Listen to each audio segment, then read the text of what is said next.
Folks, Black Star Network is here. Hold no punches. I'm real revolutionary right now. Support this man, Black Media. He makes sure that our stories are told. I Thank you for being the voice of Black America, Roland. Stay black. I love y'all. All momentum we have now, we have to keep this going. The video looks phenomenal. See, there's a difference between Black Star Network and Black-owned media and something like CNN. You can't be Black-owned media and be scared. It's time to be smart. Bring your eyeballs home. You dig?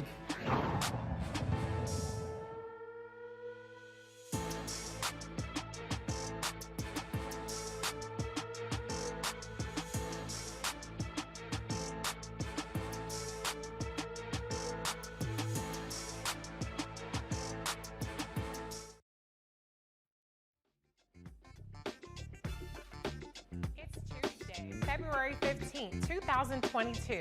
I'm Reese Colbert, sitting in for Roland, who's in Liberia for its bicentennial celebrations. Here's what's coming up on Roland Martin Unfiltered, streaming live on the Black Star Network. The top GOP senator on the Senate Banking Committee says Republicans will block votes on President Biden's 5 Federal Reserve nominees. Is this foreshadowing for the SCOTUS nominees? Millions of low-income families will now get internet services through the Broadband Affordability Program. We'll tell you how to get it. The South Carolina officer charged with killing an unarmed black man had been fired from 2 previous law enforcement jobs. So why was she able to get hired again? We'll tell you what she didn't do that allowed her to keep working as a cop. George Floyd was described as having superhuman strength by one of the 3 officers on trial for violating Floyd's civil rights. The fight for black women and our reproductive rights. West Virginia delegate Danielle Walker will explain what she's come up against by supporting a woman's right to govern her own body.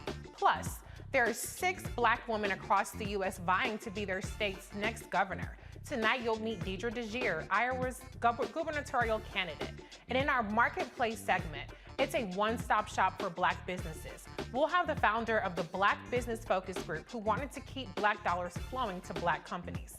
It's time to bring the funk on Roland Martin Unfiltered, streaming live on the Black Star Network. Let's go. He's got it. Whatever the biz, he's on it. Whatever it is, he's got the scoop, the fact, the find. And when it breaks, he's right on time and it's rolling. Best believe he's knowing. Putting it down from sports to news to politics. With entertainment just for kicks, he's rolling. It's on go, roll, y'all. It's Roland Martin, yeah. Rolling with Roland now. He's funk, he's fresh, he's real, the best, you know he's Roland Martin.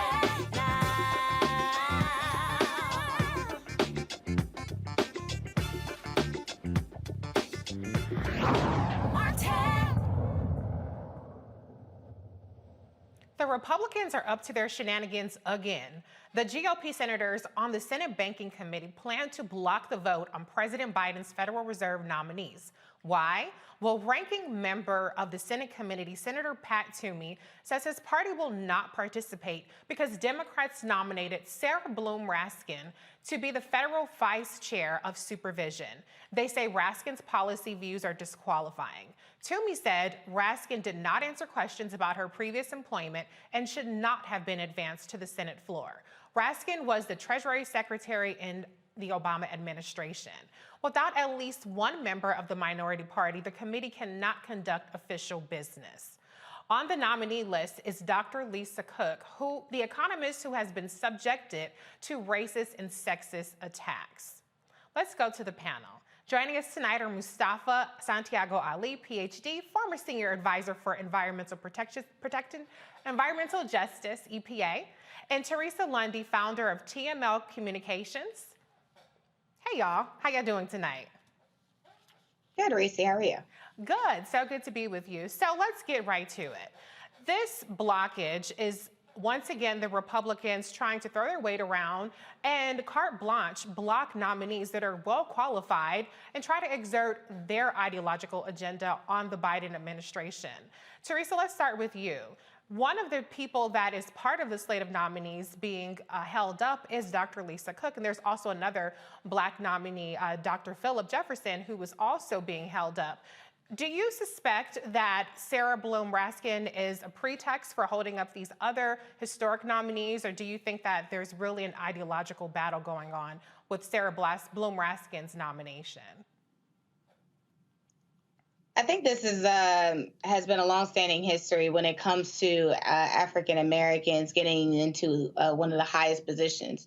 And so if we start to look at the patterns that has happened, not only throughout history, but as it relates to politics and some of the nominations that it does take for us to get a position, we'll start to see the same patterns go in the same inconsistent way when it's time for us to get on the bench. I think there is always more that they are asking of us to do. When we provide it, it is still a challenge to get across the finish line. So I'm not, unfortunately, I'm not totally surprised that this is happening, but it is what it is. But I think overall, hopefully we will have the first African-American woman on the bench. Definitely. Mustafa, you know, one thing that Republicans are good for is they're good for obstructing. What do you think about this trick of basically denying quorum so that you can't even vote on an entire slate of nominees? Also being held up is the Federal Reserve nominee, Jerome Powell. What are your thoughts on this blockage? It's the double standard that Republicans are famous for. You know, when we were in the last administration, you know, folks allowed many of those folks to be able to move forward, even when they did not even have the the qualifications to actually hold many of these positions that were there. So now we find in this moment that they are continuing to try and stop the Biden administration from being successful by these slowdowns and these procedural ways of not allowing folks to come up for a vote. So they don't want to see President Biden to be successful. They don't want individuals of color to hold these sometimes very powerful positions.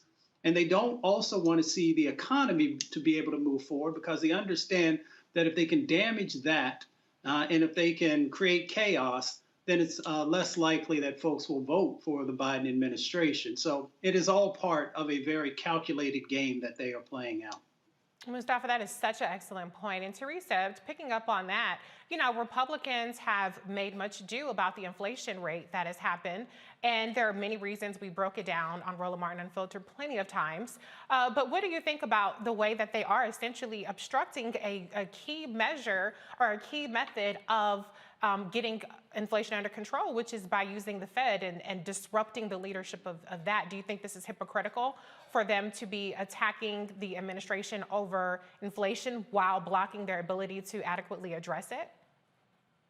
Absolutely, it's hypocritical. I mean, look, we've seen this countless of times where the GOP and the Republican Party they fixate on a specific issue, but do not allow Democrats to actually provide the tools to get us past the finish line. So I'm not surprised. You know, I've seen more than enough specials on Fox and Friends and many other right-wing shows where it's literally, you know, an entire hour and a half filled of language, or, you know, in this case, inflation regarding, I think, chicken. And we like in terms of like they had it was a restaurant person in New York that said, you know, because of the price of inflation, the people will no longer have their barbecue chicken and their fried chicken. So it was a very weird conversation that I had to watch for an hour and a half. But it also tells you, you know, the way right-wing media is willing to attack versus follow solutions. Right. And so when you do have an administration like Biden's administration that has to tackle many other issues, but of course, the one that hits, you know, us the hardest is inflation, but then doesn't work with the administration in order to get it done, you have to start to ask yourself, what is the real purpose of this right-wing position, and why are they doing that? So I think if we start asking ourselves those type of questions, we start to figure out the real red line in the sand of their agenda. And that's an excellent point. And Mustafa, another area specifically on the topic of Sarah Bloom Raskin that you're familiar with is climate and kind of her advocacy there. And if we're to take Republicans at their word, part of what their issue is, they think that she'll be too much of an activist on the Fed in terms of, for instance, penalizing fossil fuel companies and doing things of that nature. Now, she said that she will not actually engage in those sorts of policies that she has advocated for. What's your take specifically on Sarah's environmental record and what you believe she'll bring to the Fed? Well, Sarah has a strong environmental record, but we should actually have all the individuals who are holding these important offices should actually have that. She's an individual who is going to follow the law. She's going to follow the science. And she's also going to be very clear about the economic impacts and opportunities that our country has in front of it. So you want someone who's forward thinking, who's looking for those opportunities to strengthen us economically by focusing on a new clean economy, but being very clear-headed about that and making sure that that she has the facts that are necessary. So those are the types of individuals that we need. So they should actually be thankful that they have an individual like her who will be coming before them so that they could actually confirm her and be a part of history. Yeah, excellent point. And Teresa, you touched on this a little bit earlier, and I want to revisit that. You know, one of the big things I think we're all concerned about is potential GOP obstruction when it comes to the SCOTUS nominee. President Biden has reaffirmed that he will nominate a Black woman to the Supreme Court. She will be the first Black woman to serve if appointed and confirmed. Do you think that this is just them kind of, greasing the skids a little bit, getting people a little bit desensitized for the tricks that are to come?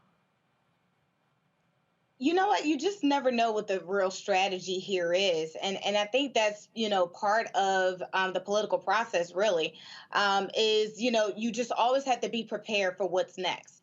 And so I think when we start to see, and I think when the administration start to see, some of these targets specifically on things that they know the media should actually be talking about, but some items as it is close to midterms that could probably resonate with the American people, that's when we really need to start looking alive and looking for solutions versus just looking, to try to fix a problem that may take 2 years, but maybe some of the, and again, this could be advice for the administration, taking some real actionable steps to kind of curb some of this obstruction that is happening. Yeah, and Mustafa, I do think that we've seen the administration kind of going on offense in terms of bipartisan meetings with the Senate Judiciary Committee and various senators. Some people might perceive that as kind of, deferring to Republican senators, which I don't think is an accurate perception. But do you think it's important to forge these kinds of understandings and these kinds of meetings before the nominee is named, or do you think that the Biden administration should probably speed up the processing and get this ball rolling? Well, I would always like to see the process speed up, but I was blessed that I worked for John Conyers when he was chairman of the Judiciary on the House side. So on the Senate side, of course, one, you want to make sure you're having those conversations. You want to do what you can to answer any questions that they may have. Hopefully they are actually legitimate questions that will lead them to a positive response. But the other part of it is it also sends a message, a clear message to folks across the country that the Biden administration is doing its job. President Biden said that when the opportunity presented itself, he would try to work in a bipartisan way. So making sure that you are engaging with those Republican senators along with the Democrats lives up to that ideal that the president said that he would do. So they've done they're going through the process of doing their job. But we all know that the clock is ticking. And we understand that Republicans are trying to run that clock out so that they can get to the midterms. So I want to see folks do the right thing, but I also want to see the process move as quickly as possible. Absolutely. And there have been reports of Joe Manchin saying that he would not support a later appointment if a vacancy were to come up shortly before the midterms, or if, for instance, this process dragged on. And so hopefully they will, continue these bipartisan meetings, but move towards an announcement before the end of the month. All right, so let's move on to the next story. Since we're talking about the Biden administration, they announced an important initiative. Yesterday, the Biden-Harris administration announced a program to give broadband access to more than 10 million Americans. The Affordable Connectivity Program will give low-income Americans discounted internet services and a one-time discount on a laptop or tablet. Households must be 200% below the federal poverty line or receive government assistance. Vice President Harris says this plan will help low-income families afford the necessity. In the 21st century, high-speed internet is a necessity, not a luxury, a necessity. Our world has moved online. And that is why from day one, the President and I have fought to make it easier for everyone to access and afford high-speed internet. Today, we are celebrating a major milestone in that fight. You see, during the pandemic, millions of people, families in particular, depended on high-speed internet. Young people used the internet to access digital textbooks, attend virtual classes, and collaborate on science projects, all at their kitchen table. Parents use the internet to buy groceries, paper towels, and other daily essentials. The internet allowed folks to take care of their children and get their essential needs accomplished. If you want to find out if you qualify for the program, go to acapbenefit.org. All right, Mustafa, let's go to you first. So one of the things about the bipartisan infrastructure package is a lot of people kind of perceive infrastructure as simply roads and bridges, and of course those things are important, but a big part of infrastructure and a big part of Vice President Kamala Harris's portfolio was actually broadband access and expanding the access for Americans around the country. What is your take on the impact of this affordability program? Well, this affordability program actually begins to move us in the right direction. There are about 20 million people across our country who currently don't have access to broadband. We all know that the digital divide still exists in our country. And if you don't have access, then it puts you even further behind the eight ball, if I can say it that way. Mm-hmm. Whether, as the Vice President shared, we're talking about transportation is one of those issues, but education is incredibly important in this space because we know that our kids, in many instances, fall further and further behind if they don't have access to broadband. We also know that many of the jobs have now moved to a space where you have to have that. And we saw many of our folks were still on the front lines because, in some instances, they don't have access to the tools that are necessary for them to be able to move into other forms of economic opportunities. So it's just so critically important. It can help us to deal with the wealth divide that exists, the digital divide that exists, the healthcare divide that exists. So they're moving in the right direction. And hopefully we can get everybody hooked up and everybody having access to a computer or a tablet. Absolutely. And Teresa, that's a really important point that Mustafa makes, because it's not just about getting access to the internet. It's also getting the tools to use the internet, like a laptop. You know, it was really crazy last week. We talked about this on the show, about how the crack pipes and that supposedly, that disinformation about how that's targeting the Black community. Broadband is actually an economic justice and a racial justice issue because we are disproportionately impacted by broadband access. So this is one of those things I would like to see more attention. That's why we do what we do here on the Roland Martin Unfiltered show, to bring attention to, because it's going to empower a lot of people. 10 million people is a huge number of folks that will be impacted by this program. What's your take on it? I agree. I mean, look, this has been something that has been well overdue. I remember the first rollout was a few years ago when they started to, they as in corporations started to target low income families that were making under a certain threshold. So that was happening, city to city and state to state. But now that we have a federal law that is actually about to build on this plan of access and reliability it gives people more opportunity in order to get a job, to provide more for their families and for themselves. So outside of, this being a federal program, this is also important as we look at, those who are trying to do more for themselves. I remember there was a study about the homeless population, and a woman literally said, I shouldn't have to go to the library in order, to use their computer to get access to find resources and other programs. What I needed was the phone that I have and to actually have Wi-Fi access. And so that's why she was going to the park. So I thought that was, just an interesting point to make, because you could be anywhere. You could be outside, indoor, outdoor, and you need broadband access. So, again, if we want to build each other up, with, different programs and services, we have to make sure the tools are accessible at any given time. Absolutely. And Mustafa, last comment on this.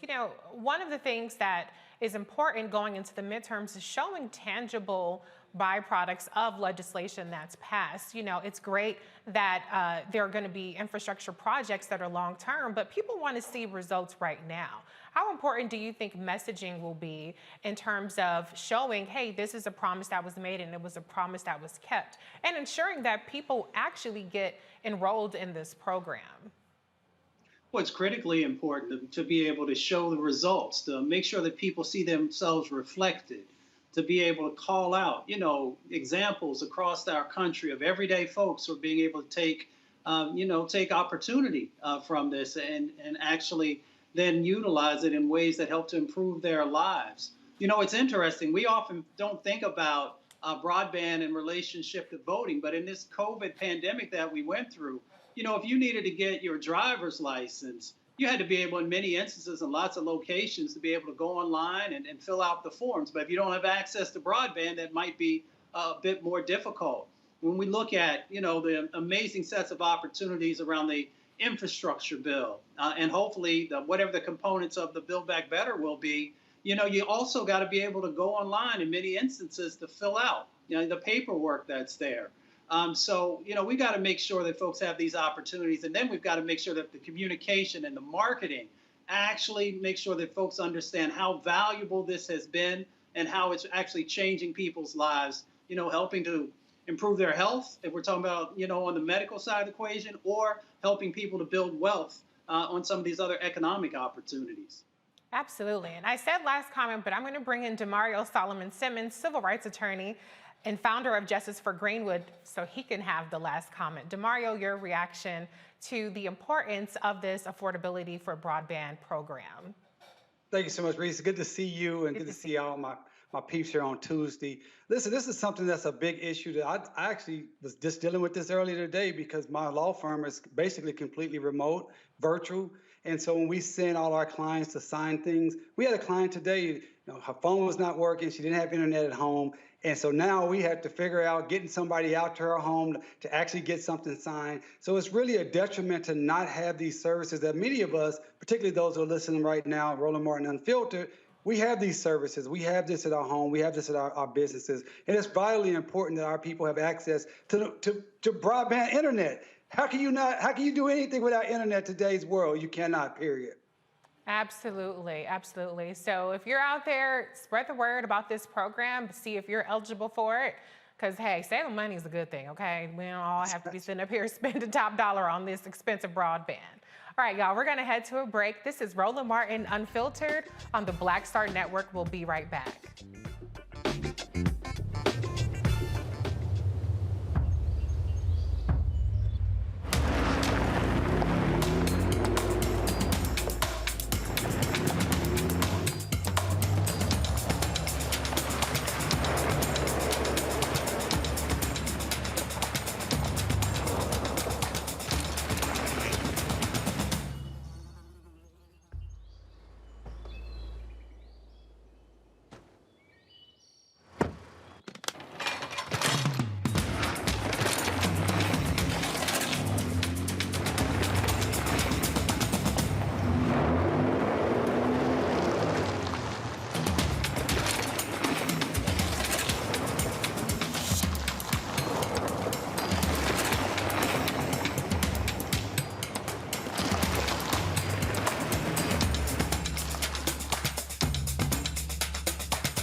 Don't you think it's time to get wealthy? I'm Deborah Owens, America's Wealth Coach, and my new show on the Black Star Network focuses on the things your financial advisor or bank isn't telling you. So watch Get Wealthy on the Black Star Network.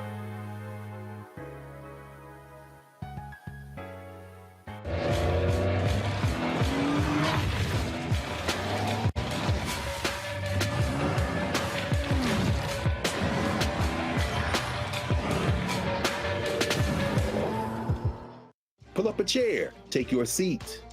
The Black Tape with me, Dr. Greg Carr, here on the Black Star Network.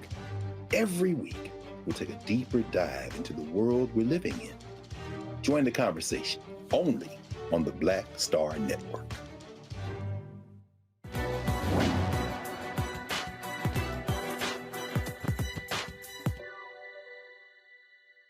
Experience, which destroys innocence, also leads one back to it. Writer and activist James Baldwin.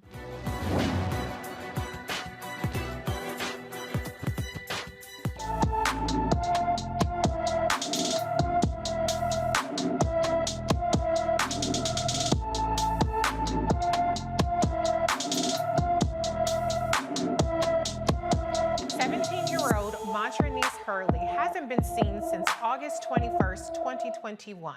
The Indianapolis, Indiana teen is 5 feet 10 inches tall, weighs 200 pounds, with black hair and black eyes. Montrenice may go by the name Monty Hurley. Anyone with information about Montrenice should call the Indianapolis Metropolitan Police Department at 317-327-3811. The officer arrested for killing an unarmed black man had been fired twice from previous law enforcement jobs. Cassandra Dollard faces voluntary manslaughter charges after shooting and killing Robert Langley on February 6th. Dollard was fired from 2 separate agencies and could still secure jobs as a law enforcement officer. In 2014, she was terminated by the South Carolina Department of Public Safety for several policy violations. She fired her department-issued weapon at dogs and did not report it. While helping a stranded driver, she became visibly frustrated, hit the driver's vehicle, and called the driver crazy. She also failed to call in traffic stops, did not document out-of-service drivers and vehicles, and did not wear her issued body armor. She was also fired in 2002 from the Johnsonville Police Department for poor performance. So how did she keep getting rehired by different police departments? The answer is her behavior did not qualify as one of the 11 forms of police misconduct in South Carolina. She did not use drugs or alcohol, abuse a citizen, or lie. The Langley family believes if the officer had more training and was not rehired, they would not be experiencing the tragic loss of her loved one. Oh, DeMario.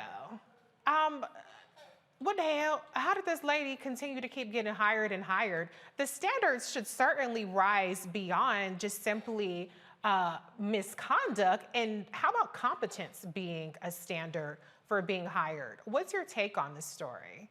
Reese, you're exactly right. This is a travesty that happens all over the nation as these officers get chance after chance after chance when they're the ones out there with a gun and with the authority to be able to actually arrest you or kill you. Do you know in most locations, someone can be an officer in less time than it takes to be a cosmetologist? I mean, I can go get my head shaved from a person who's probably been working on that craft for 3 to 6 to 9 months, and someone can actually own a gun and have the ability to shoot and kill you with less time of training. This particular officer clearly did not have the propensity, the competence, or the compassion or the patience to be an officer. If she's shooting at dogs, she's helping a stranded driver and getting frustrated and hitting that driver's vehicle. She's not running the body camera. This person should not have been in law enforcement. This is a fight, as you know, Reese, we've been fighting all over this nation to have some uniform standards that should come down for the federal government. And there should be some type of database for bad officers so they cannot get rehired in other locations. We saw this with Tamir Rice, the officer that shot brother little Tamir Rice, 12 years old, had just been fired from another agency for erratic behavior. This is something that has to stop, and we need the federal government to help this stop right now. Absolutely, Demario. And one of the things in the George Floyd Justice and Policing Act was, a reporting database so that this kind of activities and deficient performance could be reported across the country so people couldn't job hunt like this. Now, Teresa, though, I'm trying to figure out, as much as white folks love their dogs, how her shooting at dogs wasn't a big enough red flag. Like, if you have 11 criteria, shooting at dogs or cats or whatever kind of animals should certainly be one of those things. So what does it say about the standards when we've listed off several completely disqualifying behaviors that weren't, in fact, disqualifying? I would have to say, in Dollar's case, there must have been a very good arbitrator inside of the police union. But I think that's where we need to start first, is taking a look not only at the George Floyd National Act that we are trying to get passed, but also looking at these police unions and doing some real shakeup inside of that department. Because half the battle is, these entities, these police officers, they get fired, they go to arbitration, then they're back at work at another department. So it's more so like a shift that just happens when you're in law enforcement. They get shifted around to different departments. And unfortunately, some of it is just covered because, again, that's what you pay for when you are a union member. So I think when we start looking at the standards, the standards are definitely different.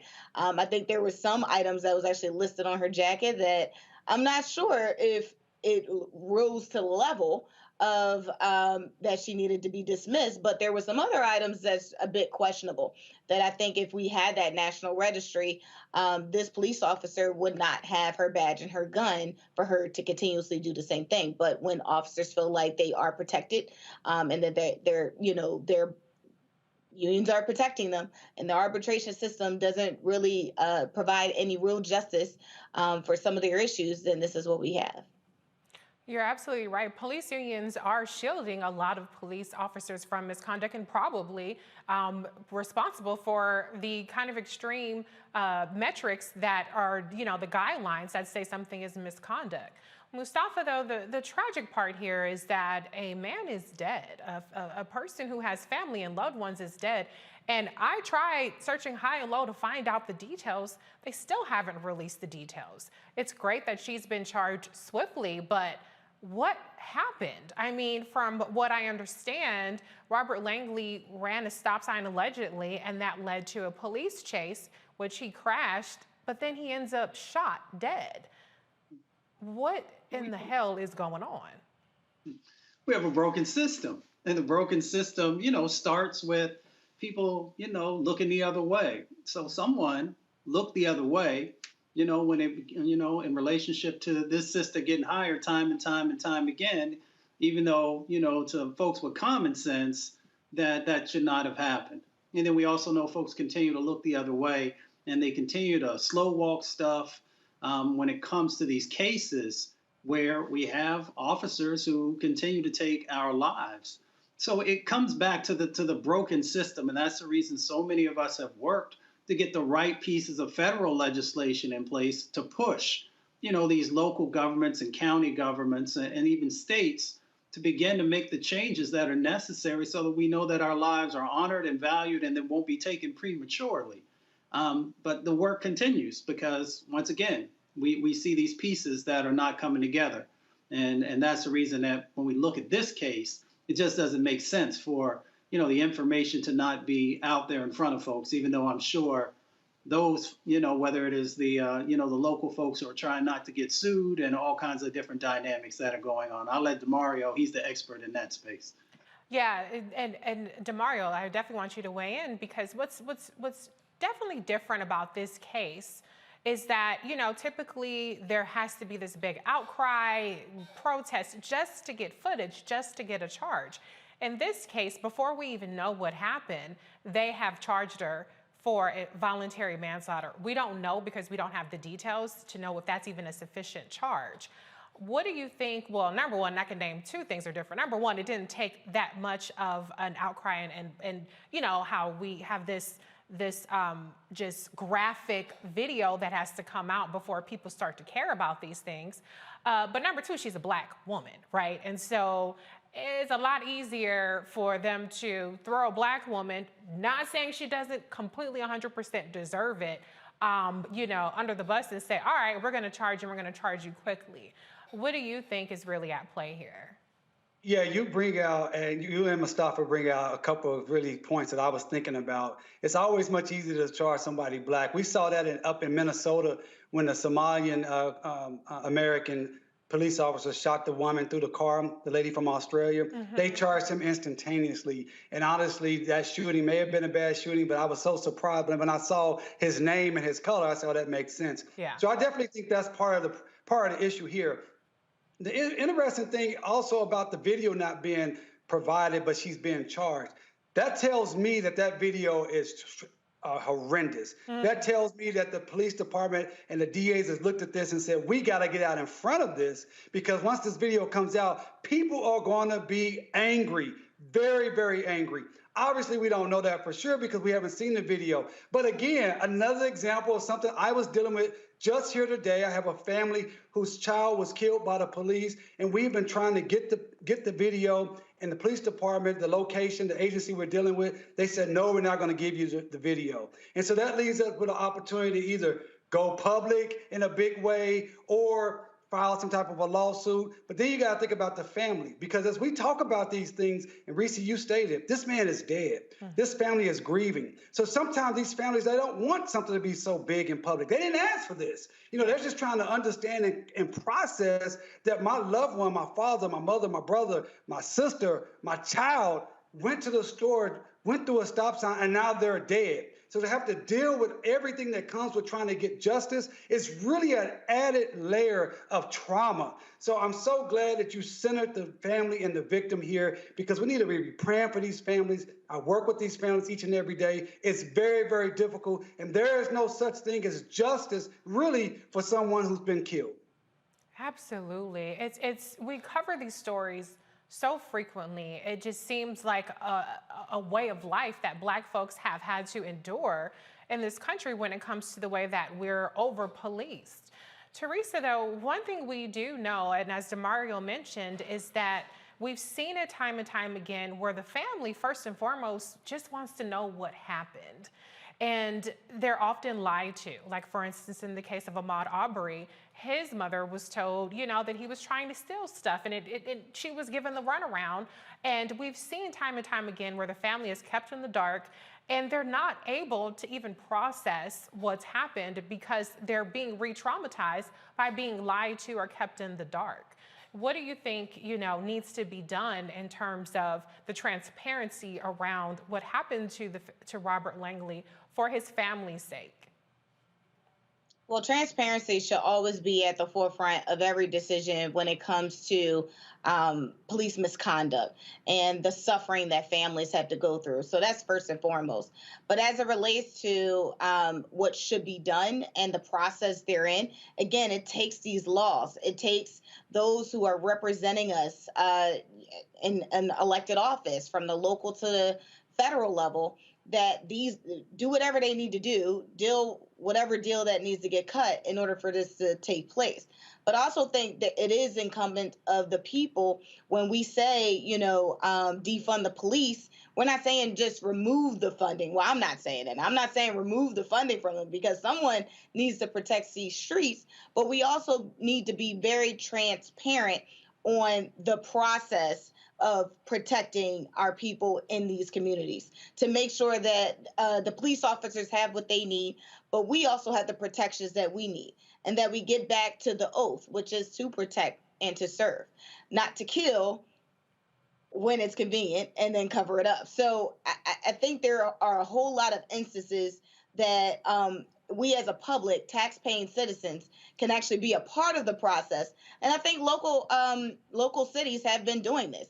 They've been putting in their own laws and not waiting on the federal government to step in. And then you have police commissioners that are, stepping up and speaking out to say, look, more does need to be done. Body cameras will be on, and there will be consequences. So I think there are things that are happening. Unfortunately, it's just being slow walked right now. And so, again, it does seem like a daily occurrence that unfortunately we're still talking about these same situations, the way, Black people, Black and brown people are being handled in this country. But again, I think the process just needs to speed up versus trickling that it currently is. Right. And Mustafa, you get the last word on this. And Teresa brought up the fact that, we do need protection in our communities. And one of the things that is really interesting about this case in a very bad way, actually, is that one of the reasons I've seen reports that they suspect that Cassandra Dollard was hired was because there's a shortage.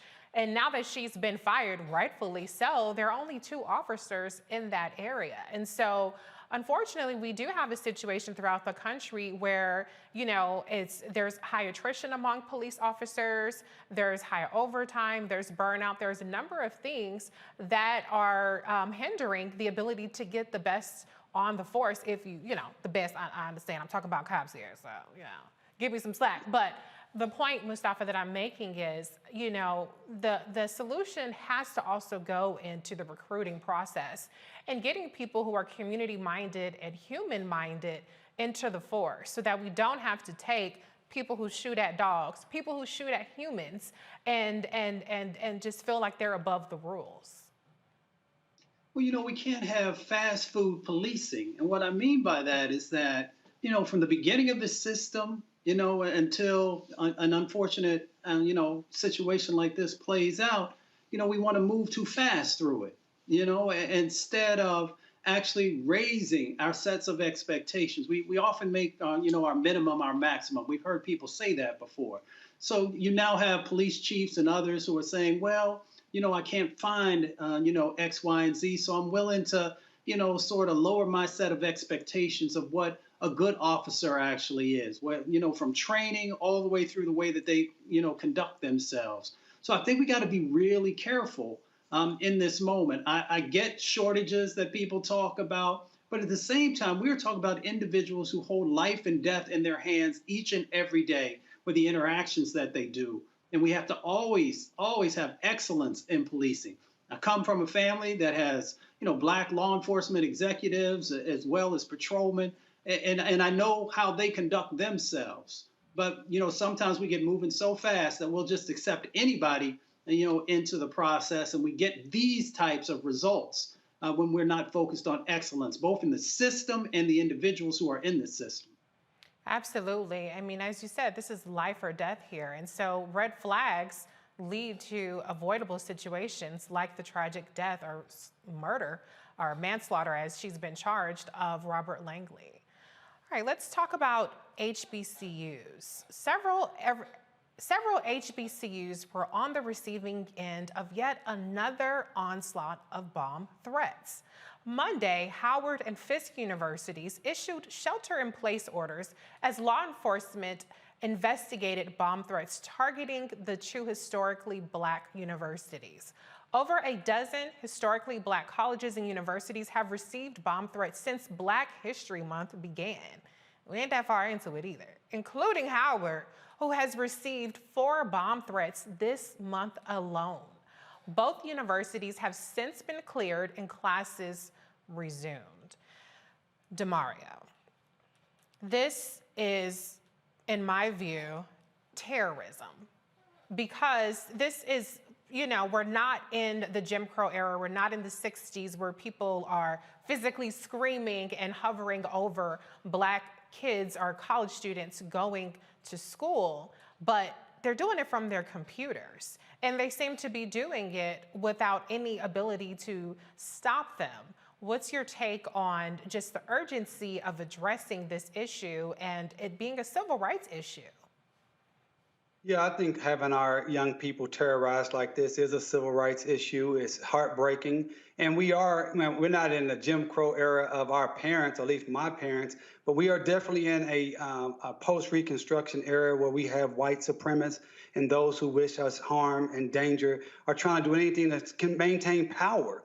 And one of the ways they want to maintain power is to stop our future generation of leaders from being able to be educated, to feel safe, and to be active in this struggle for power. That's what we're struggling for. You know, politics is just who gets what, when, where, and how. And our brightest at Howard or Southern or Morehouse or Spelman or any of our great HBCUs are on those campuses trying to get those skills, get those networks, get those relationships so they can come out and come back into our communities and help us get power and get the political power that we need. And this is just a way to disrupt. This is just a way to hurt people, have people afraid to go to these particular campuses. And I'm hoping that the federal government, the FBI, is doing everything it possibly can to find these individuals or these companies or corporations or organizations that are bringing this terror on our beautiful young brothers and sisters at these HBCUs. Right. Teresa, DeMario brings up such an interesting point about power. We know that HBCUs disproportionately provide the doctors and black lawyers and doctors. We have our vice president who's an HBCU alum. One of the black women SCOTUS nominees is an HBCU alum as well. And so there is a power dynamic here that they're trying to disrupt. Talk a little bit about, you know, the implications of disrupting really that power center and how unfortunately easy it seems to have been for these chaos agents and terrorists to do. I have to say, when we start looking at what power actually looks like domestically, it starts with fear. Mm-hmm. And I think it's individuals with the thought process that they can actually push that fear onto educating Black students and to move them from being the great doctors, the great lawyers, the great entrepreneurs, because it disrupts their normalcy. And so I'm never surprised, you know, during Black History Month, you know, we just got finished putting Juneteenth in as a holiday, a national holiday. So I'll be expecting, unfortunately, something there. But we've seen the turn up of some of these situations when it came to, you know, we just got to be honest, Barack Obama being elected as the first African-American president. And so it's been year after year. These threats have been happening. Cyber attacks have increased. And so, you know, we are looking for, you know, our federal government to step in and protect HBCU students and its faculty and staff. But we also just have to realize that, you know, fear is what started, you know, American history. Mm-hmm. So, and I think that's very important to note, because if we, you know, understand the sender and the root cause of this, we will start to, you know, really understand as a people what needs to be done. It's not like we're saying, you know, HBCU students should just go online. That's not the case. But what we are saying is, you know, being Black and brown in America is going to have some consequence. And it's unfortunate because we have those who still live in the past and is not willing to change for the future that apparently, you know, looks like color. Yeah, absolutely. You know, I'm really glad you mentioned the cyber attack that Howard University experienced last year. Mustafa, clearly, there are a group of folks who are very threatened just by the existence of Black students learning. You know, we've seen this ridiculous CRT hysteria, which is really, we know, is really about teaching the true history of this country, but it's also just a pretext for white supremacists trying to push their propaganda instead of the actual history. But now we see this, to me at least, and I want to get your take on this. This is kind of the child of the CRT. Of the backlash and the hysteria is not just trying to stop history from being taught, but stop Black students from being taught altogether. You know, what do you think about just the threat that people seem to feel from Black students in particular at HBCUs?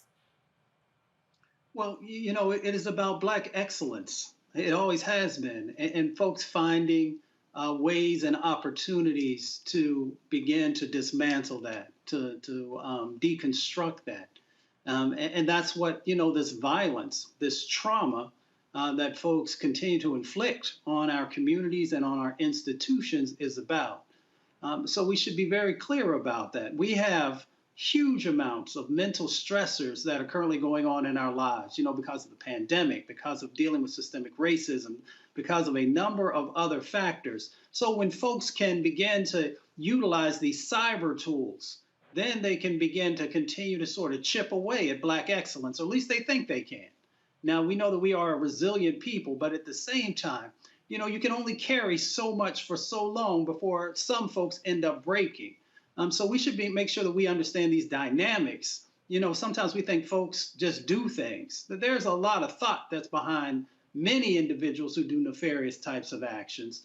And I think that this is a part of that. You know, the other part of it is that we have to be very careful of in this moment is desensitizing the students and individuals who are on HBCU campuses, because people continue to call in these bomb threats. And then, you know, folks stop maybe taking them as serious as they would, you know, the first time or the second time that they hear them. And then if somebody does something, you may have students or faculty or others who didn't move as fast or as quickly as they normally would. So we should really understand this psychological game that is a part of many of these steps that folks have been, you know, bringing forward when they're doing these cyber threats and other types of actions in that space. Absolutely. I mean, to your point, this is not a prank. This isn't kids having fun. This is a deliberate campaign that is trying to inflict fear on these students and really exacerbate the mental stressors that you pointed out that Black people are living with, because we're facing a variety of issues, not of our own choosing. So our hearts and our prayers definitely go out for the continued safety of these students. Thank God nothing has happened yet. We want to keep it that way. And we certainly don't want to wait until something happens for this to be all hands on deck and trying to find out who is behind this and how to make it stop. All right, y'all, let's move on to Minnesota. The defense has taken the stand in the federal civil rights case against 3 former Minneapolis police officers in George Floyd's death. Today, one of the officers testified that Floyd was exhibiting superhuman strength before being killed. Thomas Lane J., Alexander Kong, and Tu Tao are charged with deprivation of rights under color of law for allegedly failing to give Floyd medical aid. Tao and Quang are also charged with failing to intervene in Derek Chauvin's use of unreasonable force. Over the course of 13 days, prosecutors called more than 20 witnesses. One of them was Darnella Frazier, who recorded the cell phone video of Floyd's death. Darnella Frazier, she was 16 years old at the time of this execution that we saw. Now she's 18. Today she testified in court, and she had to actually take a break because she immediately broke down crying. This is just as Mustafa mentioned in our last story, a mental stressor for her. It's just continuing to traumatize her over and over again. And we really have to, you know, wrap our arms around her, because she's doing just a great service to the memory and the life of George Floyd by continuing to testify in these cases despite the trauma that it's bringing her. Teresa, let me start with you. Your reaction to, number one, let's just talk about with the strength of Darnella Frazier to continue to subject herself to these proceedings in the name of accountability for the officers that contributed to the death of George Floyd. What's your take on her contribution and her testimony today? Well, her contribution is absolutely necessary as we push for the cause for justice and also reform inside the police system. So, you know, for her to, and again, when I watched it, I'm just like, more has to be done, just to protect this young woman's mind. And again, I'm always thinking about mental wealth and health and all this, but her testimony is so crucial to really understanding the dynamics within the brotherhood of the police district. I mean, so, we have Derek Chauvin that, is obviously guilty. But then what about the neighboring officers, those 3 officers that essentially was supposed to be, telling him, hey, get your knee off his neck, but it looks like more so they were almost like securing the perimeter so Officer Derek Chauvin could do what he was going to do, which again was kill George Floyd. And so, her testimony was so crucial on just so many other levels.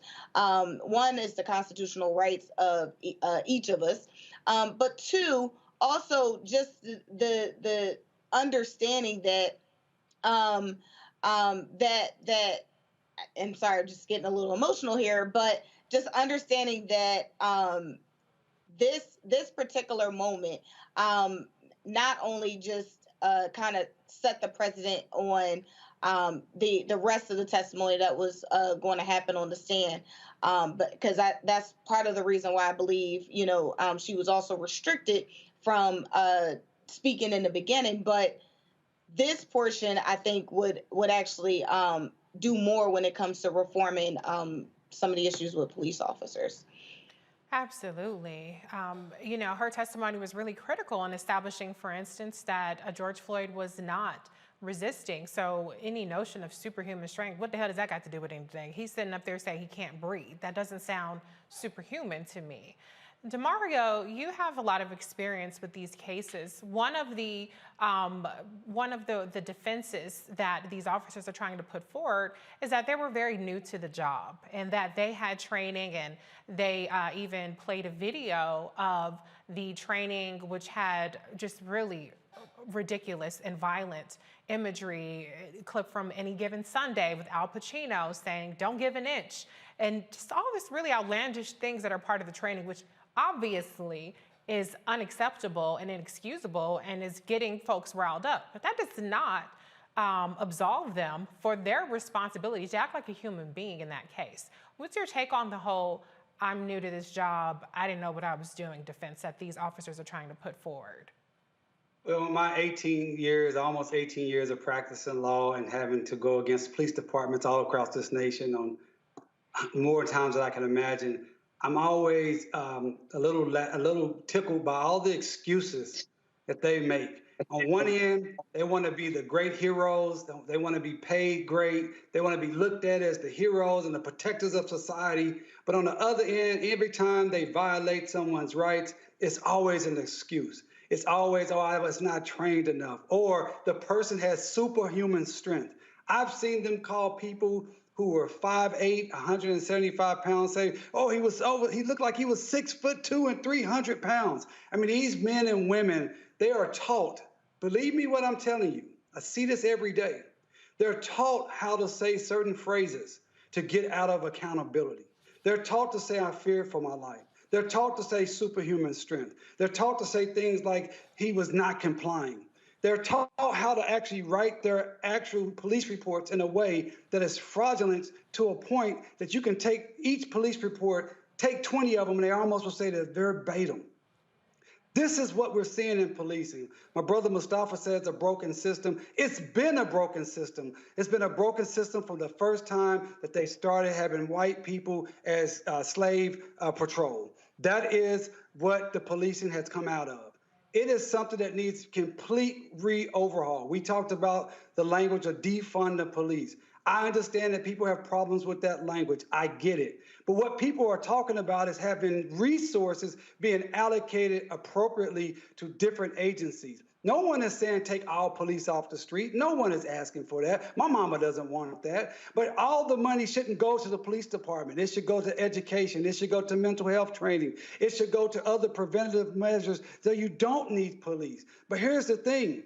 Our police departments in many, many cities, they're running the cities. They're actually running the cities. And as Teresa talked about, their unions are so powerful. They run the mayor's office. We saw the actual press conference after the brother was shot on the no-knock warrant, where the mayor and the police chief try to come out and say some BS, and that sister, the civil rights attorney, shout out to civil rights attorneys. She said, I'm not taking it anymore. Last thing I want to say, that sister that took that video, that's now 18 years old, I am praying for her. We all need to pray for her. She needs a lot of therapy. She had to witness a man be choked and die right in front of her. She had to go to court, which is stressful enough. She had to testify once. Now she's testifying again. We need to love on her. We need to protect her. We need to give her the resources that's necessary, because she's going to be dealing with this for the rest of her life. Absolutely, DeMario, and unfortunately, there's still another trial. I mean, fortunately, because, you know, we still want to get them, lock them up on everything, get them on every single charge. Right, no question. But unfortunately for Darnella Frazier, that's yet another trial where she'll be subjected to testimony that's going to be heartbreaking for her. Mustafa, I'm going to give you the last word on this before we go to a break. You know, the thing about the system is it is working as designed, and as DeMario just mentioned, we're still dealing with issues in Minneapolis, you know, where they're just now talking about, you know, no-knock warrants and trying to get rid of that. You can't train humanity, right? And so just overall, just close us out, your reaction to— But you can legislate it, sorry. I'm sorry, what was that, DeMario? I'm sorry, but you can legislate humanity. We don't care what's in people's hearts.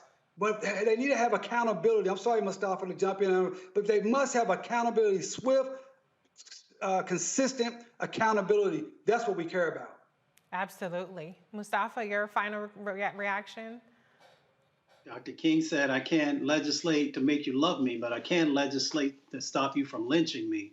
So, you know, we have to be very conscious of the tools that we have.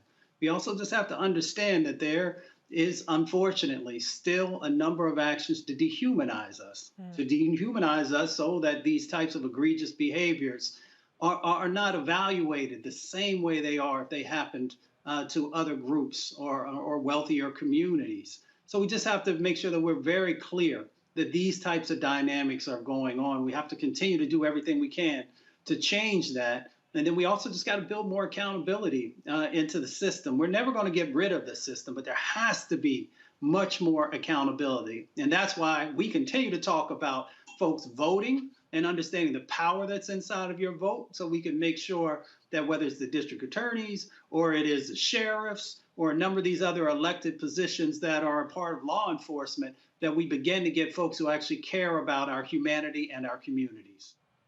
Absolutely. We can't just vote federal. We have to vote in local elections.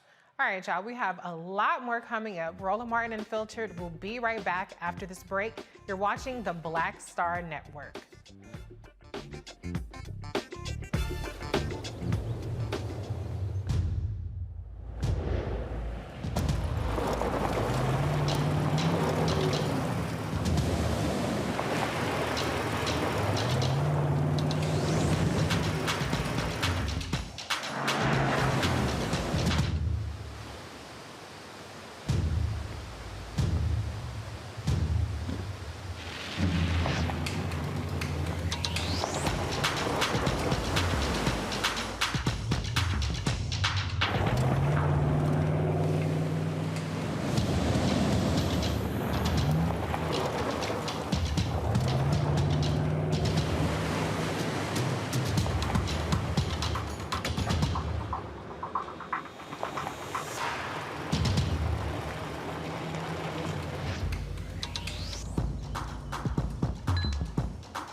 Hi, I'm Dr. Jackie Hood Martin, and I have a question for you. Ever feel as if your life is teetering and the weight and pressure of the world is consistently on your shoulders? Well, let me tell you, living a balanced life isn't easy. Join me each Tuesday on Black Star Network for A Balanced Life with Dr. Jackie.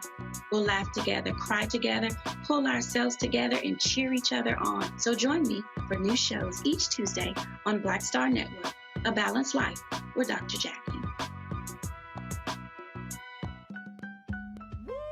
We're all impacted by the culture, whether we know it or not. From politics to music and entertainment, it's a huge part of our lives, and we're going to talk about it every day right here on The Culture with me, Faraji Muhammad, only on the Black Star Network.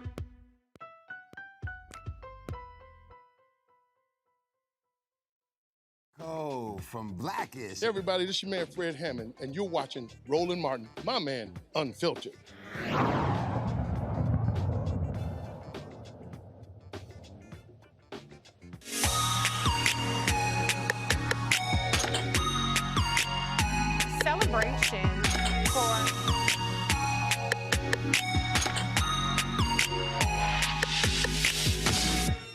Celebration for Liberia's bicentennial continued today with an economic summit on the country's future.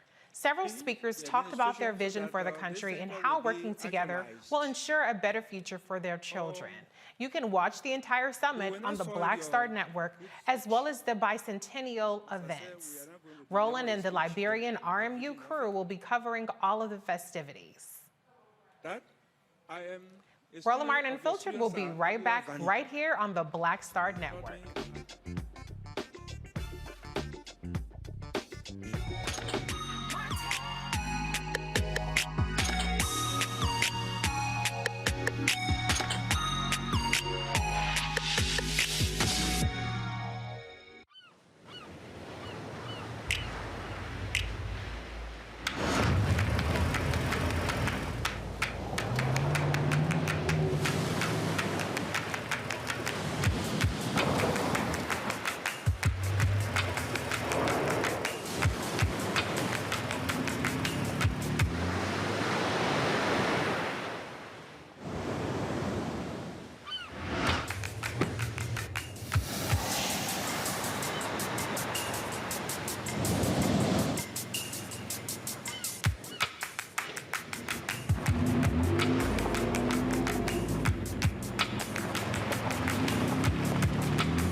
Pull up a chair, take your seat. The Black Tape with me, Dr. Greg Carr, here on the Black Star Network. Every week, we'll take a deeper dive into the world we're living in. Join the conversation only on the Black Star Network.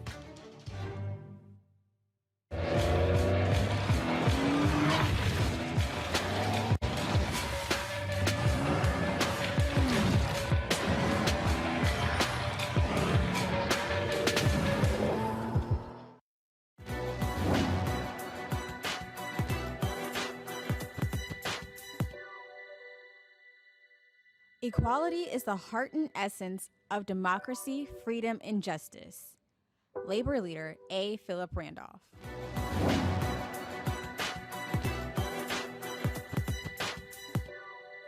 The only Black woman lawmaker in the West Virginia legislature, Delegate Danielle Walker, was sent a racist, hateful email for her support of abortion rights for women. The photo says, "What do you think the coward hiding under his dunce cap and face mask thinks every time he hears about a Black child has been aborted? Be pro-life as if your race depended on it. It's the American thing to do." The Berkeley County, West Virginians for Life Group president said he sent the email. He has since stepped down from his position. Delegate Walker is one of many Black women lawmakers fighting for reproductive rights. She joins us now from Morgantown, West Virginia.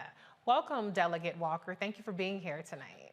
Thank you for having me on the show. I am very excited. Actually, I am in Charleston. We are in the midst of legislative session.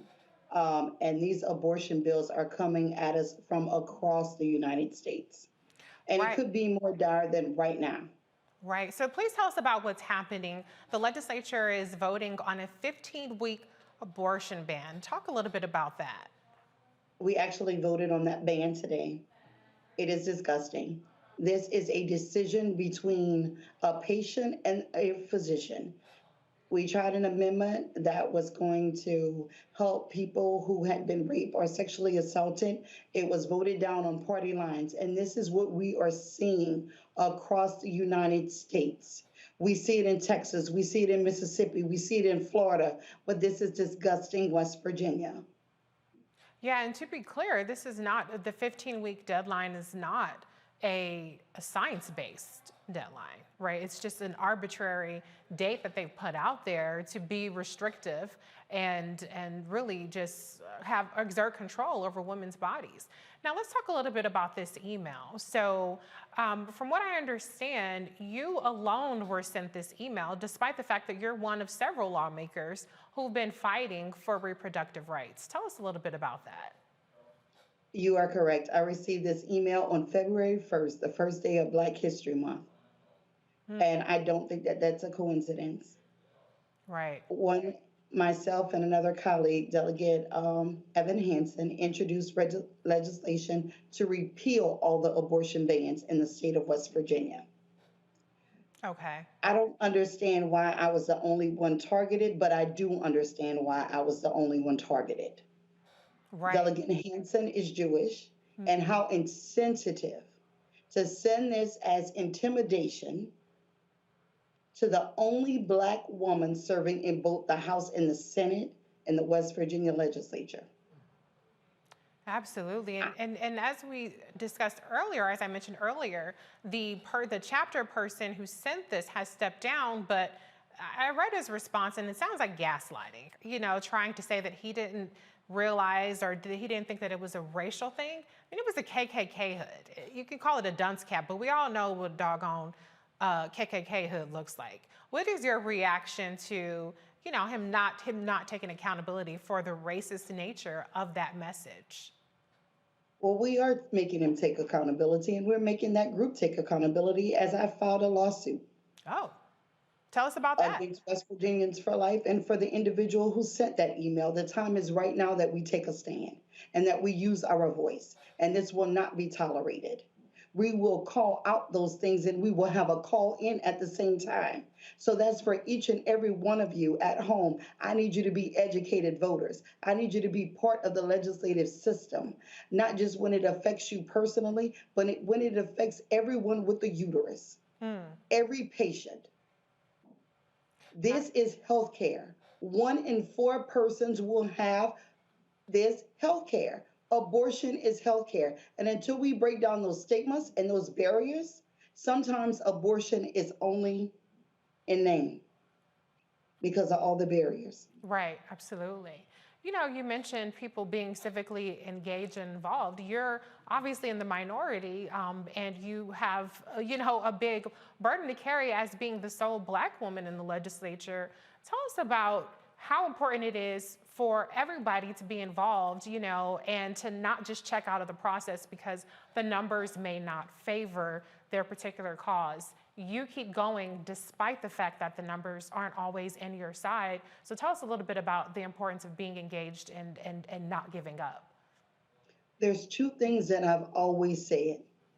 Presentation without presence is powerless, and we the people, we are the power. So we all need to do our job.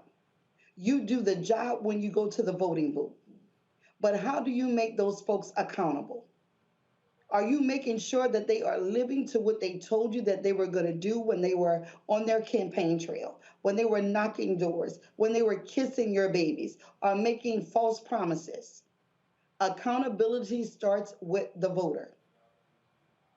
Now, also, uncomfortable for a moment to be part of a movement. I sit uncomfortable.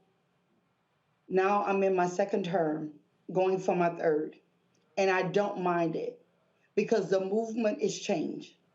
Whether we're speaking about healthcare, education, infrastructure, including childcare, that time is right now. West Virginians, Americans, we don't want to just survive anymore. We want to thrive. We want to make sure that the legislation that is being introduced is not copy and paste. but you are actually sitting down with your constituents and listening to their needs, their wants, and their desires, because we are all able and it is possible. Absolutely. You know, one of the things that we've talked about earlier in the show is mental health and the particular toll that on our previous story, Darnella Frazier has had to endure with her bravery in the George Floyd case. You're also incredibly brave as being the sole Black woman in the legislature who is being subjected to racist threats and abuse. How are you doing just mentally with all this, emotionally? What kind of support are you getting, and what kind of support could you use from folks out there who want to show their solidarity with you and show that they support you? So not only the mental struggles in being an elected official, I'm a newly grieving mother. I lost my oldest son to his battle to leukemia in June, but I am still standing, and I am still smiling, and I am still serving. And right now is the most important time for voices to be echoed. See, when I say Delegate Danielle Walker, that delegate is the people's title. And as long as I know that I'm not being a politician, but a peopletician, because I place the people over the politics, I will be okay. But I also need people to know it's okay not to be okay. And so what has this caused? Now, I need increased security measures. But you know what? We're going to also make those folks accountable who tend to target elected officials with intimidation. No more. And we're going to stop this conduct from happening again. Absolutely. I just think that, first of all, let me say my condolences to you. I can't even imagine the loss that you've experienced, and the way that you are pushing through is just really extraordinary. And I really appreciate, in this particular case, we're talking about the email and that organization, how you are demanding accountability in the form of a lawsuit. I want to go to the panel and give them opportunity to ask you questions and weigh in. But can you just, before we go to that, explain a little bit more about what this lawsuit is? Is it a civil lawsuit? Are you pressing criminal charges? Explain for the viewers what exactly you're pursuing with this lawsuit. So it is a civil lawsuit, but we are also pushing for criminal charges. I am an elected official. We know that this is hate. And the first thing is that to stop the conduct. The second thing is stop the targeting. It is intimidation, and it will not be tolerated in 2022. And lastly, we want damages for the increased security measures that I have to endure now. It's not fun wearing body armor. It's not fun having a security team follow you everywhere you go. It's not fun being 2.5 hours away from home and making sure that your mother and your other son has security measures while you're staying awake at night, watching the video cameras, praying that there's not going to be a light outage, making sure that your younger son, putting more barriers on him. And it's absolutely not fair. In the land of the free and the home of the brave, this is ridiculous. This goes beyond just being pro-life versus pro-choice. This is absolute hate. And fear, shame, and hate around reproductive health care has no place here, there, or anywhere. Absolutely. I couldn't agree with you more. Teresa, do you have a question for Delegate Walker? Yeah, Delegate Walker, again, I sympathize with you. You know, after reading this story, I was just like, unfortunately, here we go again. But you also are a woman in the legislature, so I am also concerned about your colleagues who did not receive this message, and what was their response? So outside of, you know, them saying, oh, this is wrong, you know, how do you feel? How's the relationship with your colleagues? Did they speak out against this as well? What happened? Many of my colleagues have spoken out about this. Many of my colleagues have been, I called, one my shield and one my sword. Delegate Evan Hansen has been my shield since my first year in the legislature in 2019. And Delegate Sean Hornbuckle, the other Black male delegate, we actually have two. We have one Democrat and one Republican, has been my sword during this fight. And what was so interesting is that I received it on February 1st and I sat on it. So why did I sit on it? Because we always have to prove being women. And being a Black woman, we have to double. We have to make sure our I's are crossed and our T's are crossed, and we go back because we have that generational trauma. I am also a survivor of sexual assault and domestic violence.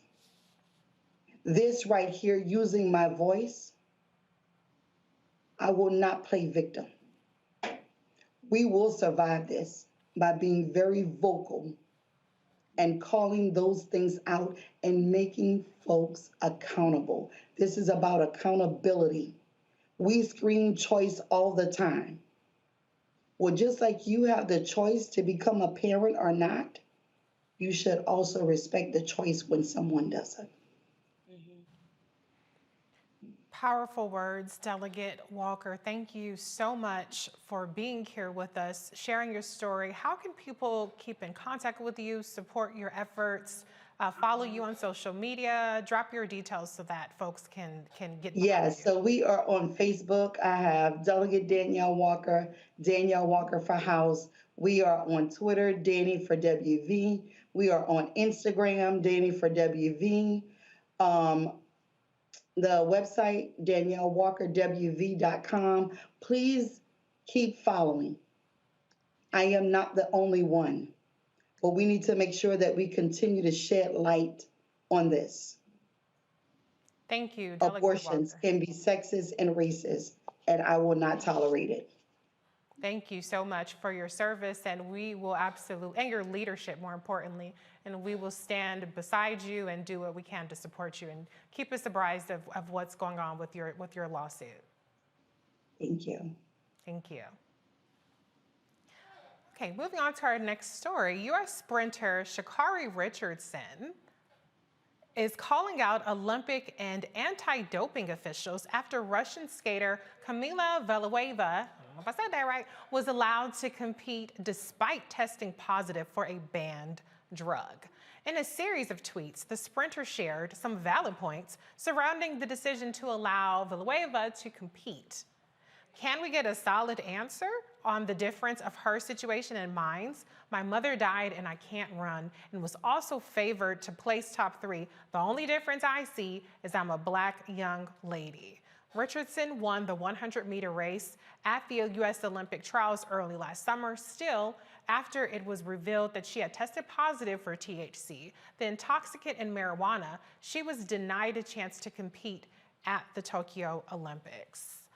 Demario, I'm going to start with you on this. You know, I think it's really interesting how them's the rules when it comes to Black folks in competing versus when it comes to Russia. Russia just says, I don't give a damn about rules. You're about to invade a country. They always got some dope mess going on. They're always skirting around the issues. And this is another example, and I'm sensitive to the fact that this is a 15-year-old skater. She's underage. She's quote unquote a protected person as according to the ruling, and that's why the rules aren't applied the same way. But what are your thoughts on the double standard here?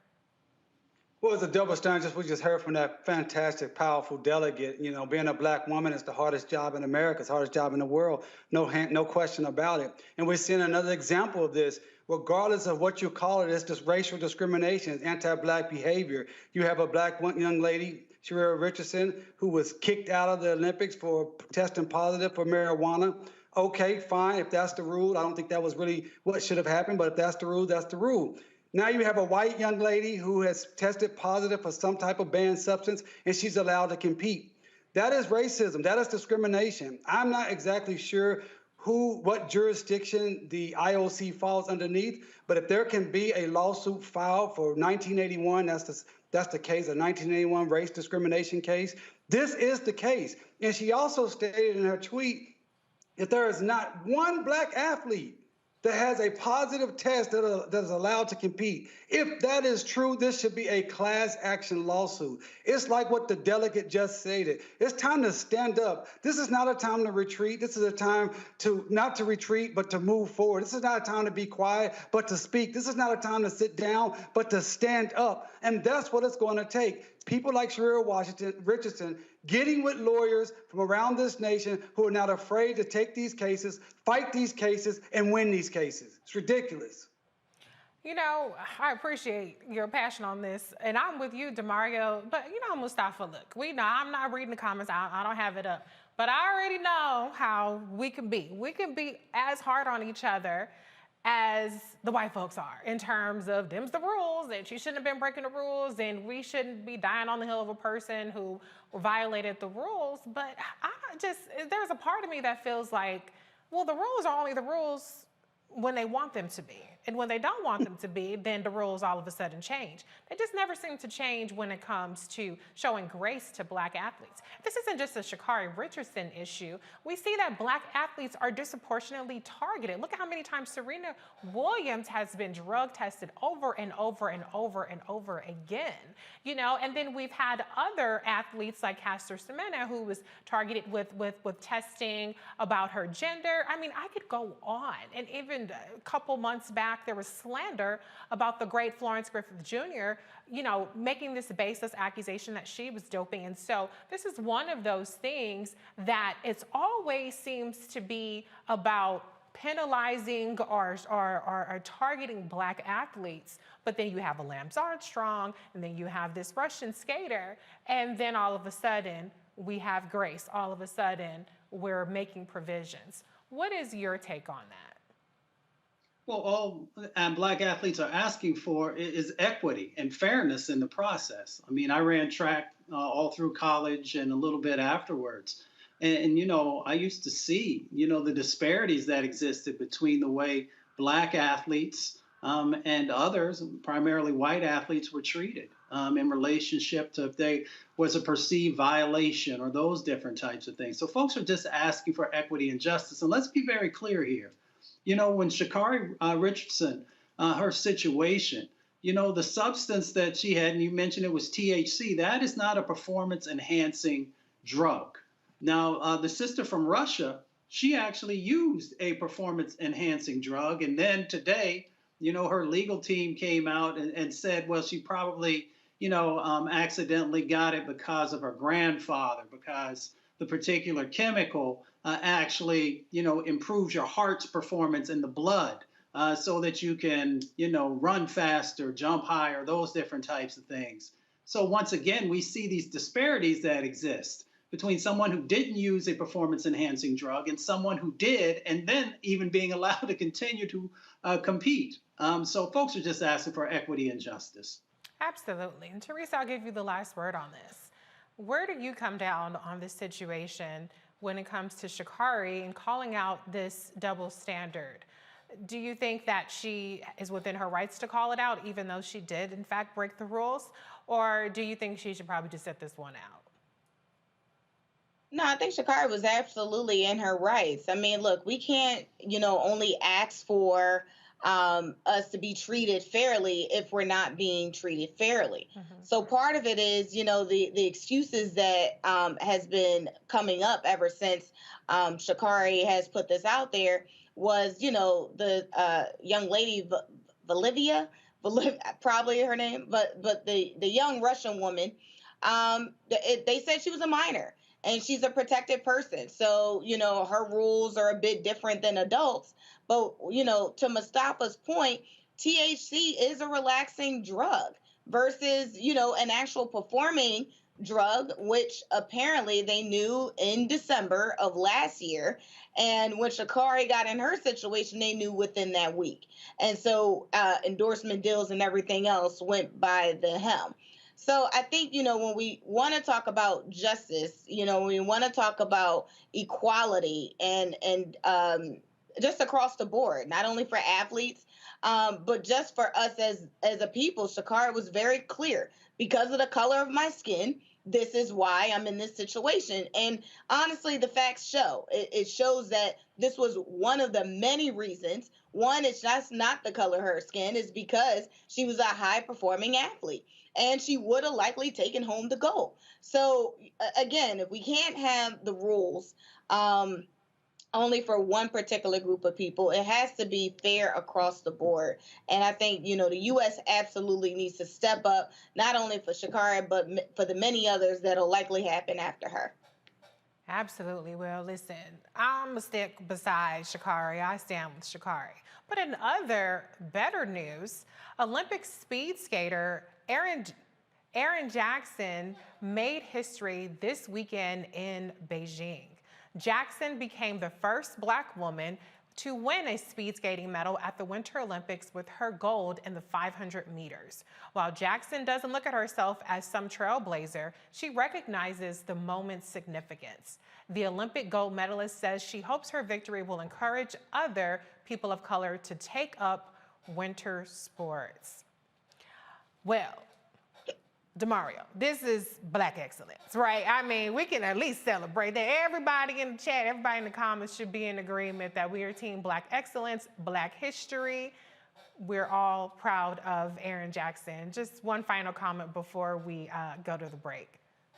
Yeah, Black history is world history. Black history is American history, and that is Black excellence. She is a trailblazer. We are proud of her. I hope she's just as proud of being the first African-American female. I don't really like to use the term people of color, African-American people. I don't like people of color because then that makes the default people being white people. But I'm glad for this sister. I'm glad for any time someone looks like me have success, period, point blank.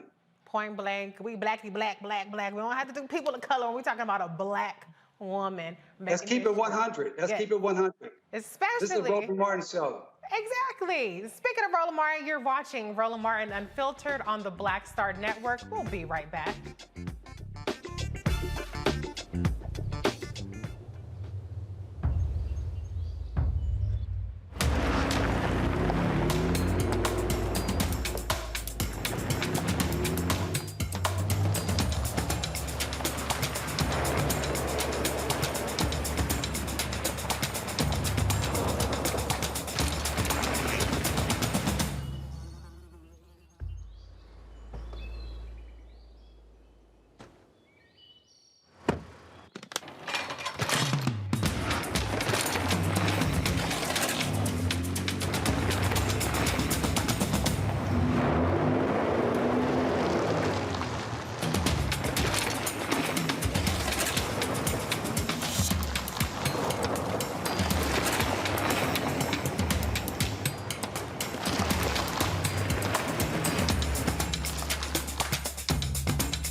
Hi, I'm Dr. Jackie Hood Martin, and I have a question for you. Ever feel as if your life is teetering and the weight and pressure of the world is consistently on your shoulders? Well, let me tell you, living a balanced life isn't easy. Join me each Tuesday on Black Star Network for A Balanced Life with Dr. Jackie. We'll laugh together, cry together, pull ourselves together, and cheer each other on. So join me for new shows each Tuesday on Black Star Network, A Balanced Life with Dr. Jackie.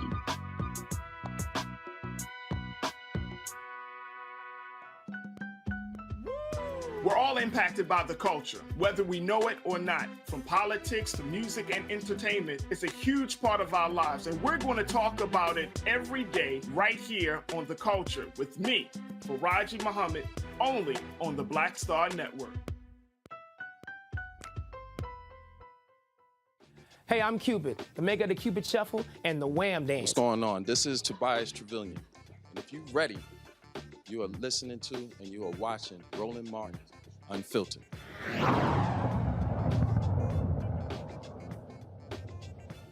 Black women across the nation are looking to change the gubernatorial landscape by placing their names on the ballot for the top seat in their respective states. 6 Black women in states are running for governor in 2022.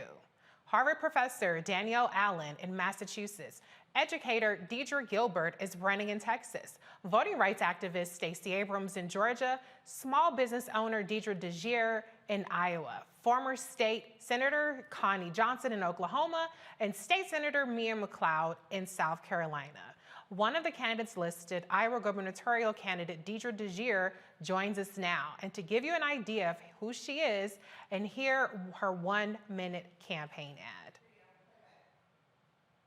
After several weeks of doing my homework with a group of incredible community leaders throughout the state, I am signing up to do more work. I am announcing that it would be an incredible honor and give me great pleasure to be Iowa's next governor. I am of the belief that if anyone expects to lead this state, the priority must be put on Iowans.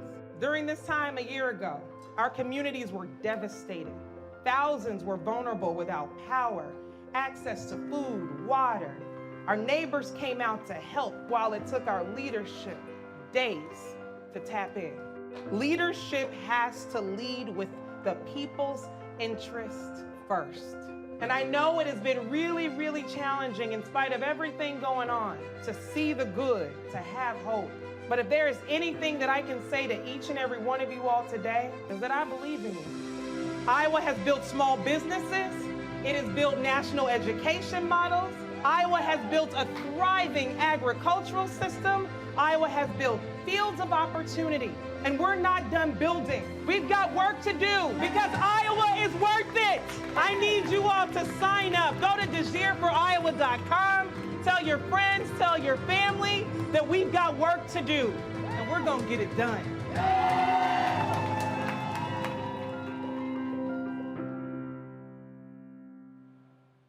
Deidre, welcome to Roland Martin Unfiltered. So good to have you here today. How are you? It is so good to be on this show. Sad I couldn't be with Roland, but really excited that I'm here with you, Reese. Thank you. Yes, I'm holding it down for Roland while he's in Liberia, and I'm happy to have you on.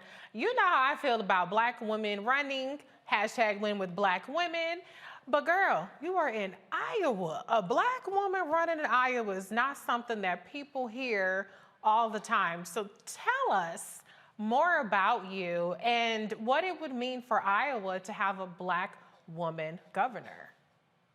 Awesome. So I'm a small business owner, and I started my small business while I was in undergrad at Drake University. And what's great about this state and what I keep with me often is that in spite of all of the challenging circumstances that I was dealing with as a young college student, there was opportunity and provisions that were made available to me in this state. Not only was I able to start a small business in undergrad, but I started a nonprofit to help other students who were interested in going to college get engaged, and for those students who were in K through 12 to be prepared with school supplies when they went into school. And so when I think about what this state has been able to do for me and the pathways of opportunity it's created, and I think about where we are right now as a state. You know, we were once number one in education. Now we're 18, 19 on the list. Our governor is 44th in the nation. We're not paying our teachers what they deserve. And while the rest of the country is dealing with a worker shortage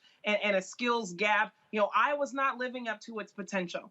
And a great deal of that not only is part of, you know, us experiencing this pandemic, but the greatest point of that is having failed leadership in this state. And so I'm running, as you heard in the video, because I believe in Iowa and I believe in what we're capable of. But that belief is not just predicated on a hope and a dream.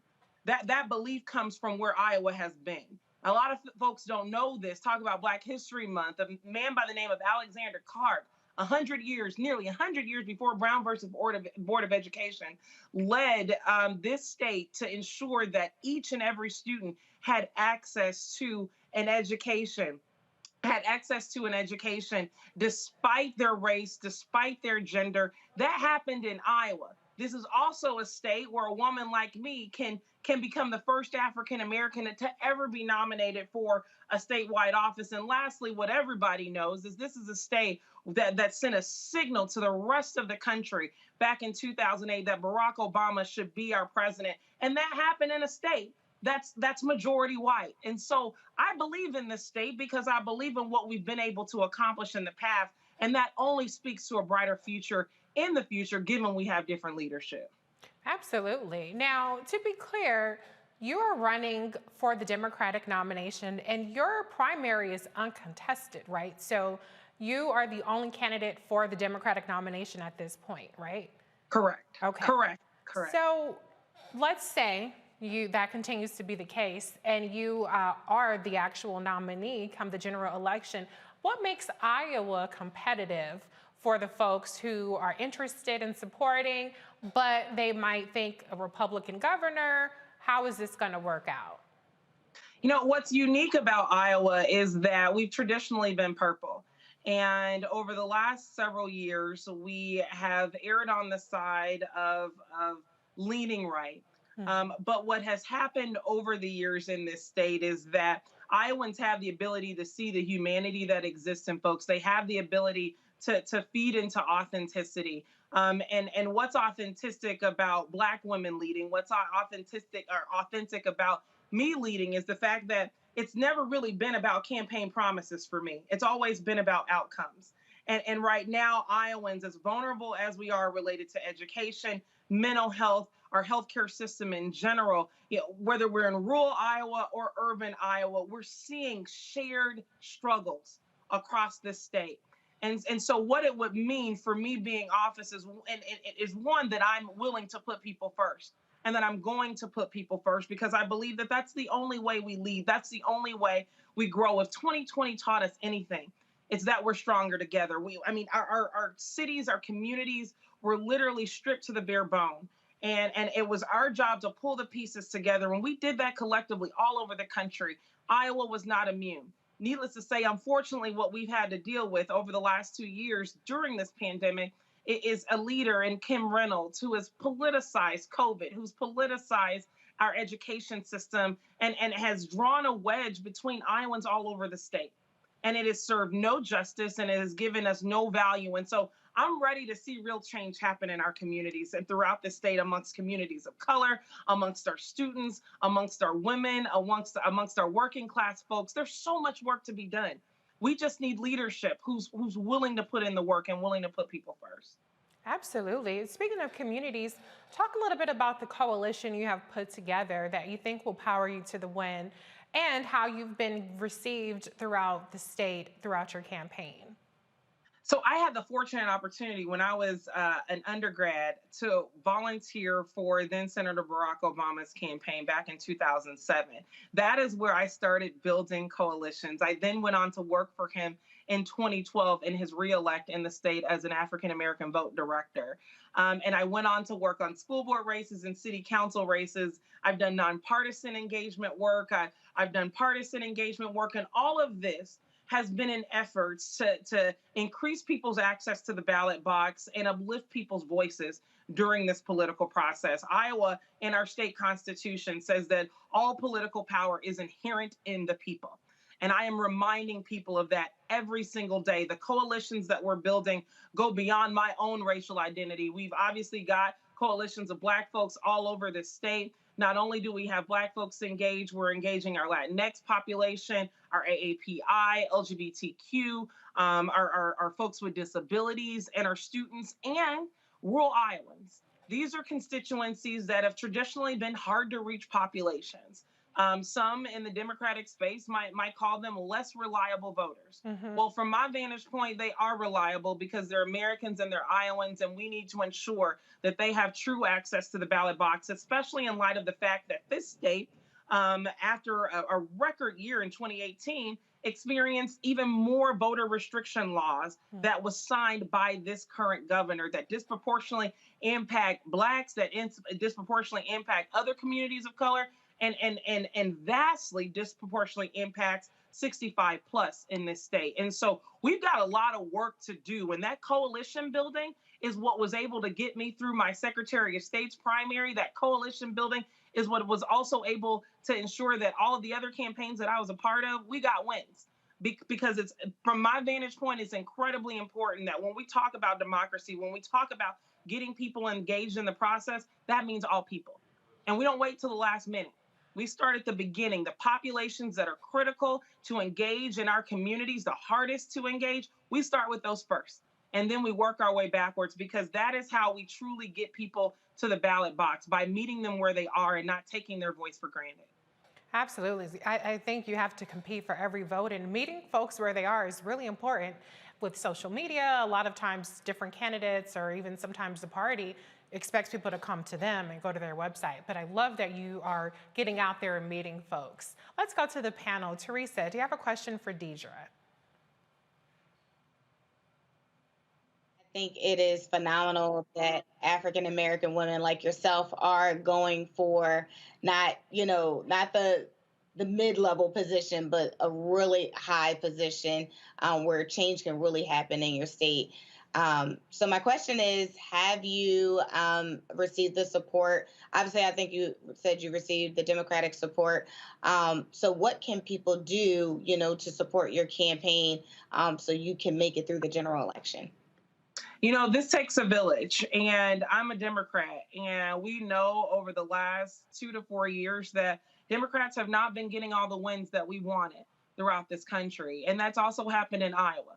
But that's no reason to count us out, especially when people are willing to do the work. And so I'm letting folks know that there are Iowans out here that are willing to do the work, that are willing to invest time and energy into getting people to the ballot box this go round. But if you're not in Iowa, you can also contribute to our race. Every dollar counts. I mean, I'm running against an individual who has been an elected official for nearly 30 years. They were an elected official when Iowa was at its peak. And now under her watch, it's falling short. And so folks can give to help me be competitive in this race. We've got to get on TV.